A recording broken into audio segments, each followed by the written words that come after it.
ગીતા બતાવે છે કે સ્વીકાર કરતા શીખો. જે સ્વીકારે છે એની શક્તિ વધે છે, અને શક્તિ વધે તો મનોબળ આપોઆપ વધે. મનોબળ વધે એટલે શું? આત્મવિશ્વાસ વધે, ઉર્જા વધે, આનંદ વધે, તમારા કામમાં શક્તિ વધે, વિદ્યમાન ચેતનાઓ વધે, અને ગીતાના જ્ઞાનથી ઉર્જાનો આધાર વધે. બેઠેલા બધાને સમજાવવા માંગુ છું, સાહેબ સ્વીકારો એટલે સુધારો આપોઆપ થાય.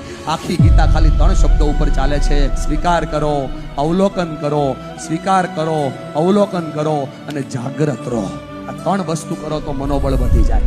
એક ભૂલ બાર બાર કરતા રહા ગાલિબ, એક ભૂલ बार बार करता रहा गालिब, धूल चेहरे पे थी और आईना साफ करता रहा गालिब. દરેક વખતે અરીસો સાફ ન કરાય. ગીતા શીખવાડે સાહેબ. તમારા અસ્ત્રો પડ્યા રહે, તમારા શસ્ત્રો પડ્યા રહે. તમે 50 વિદ્યા જાણતા હોય તો તમને રણની વચ્ચે વિદ્યાઓ ભૂલી જવાય. પણ જો તમારી પાસે એક વ્યક્તિ એવો હોય કે તમારી ભૂલોને બતાવતો હોય તો કુરુક્ષેત્રનું મેદાન છોડી નહીં, કુરુક્ષેત્રનું મેદાન લડીને જીતી શકાય. એટલા માટે કહું છું કે ગીતા શીખવાડે છે સુધારો કરતા થઈ જાઓ. Accept is improvement.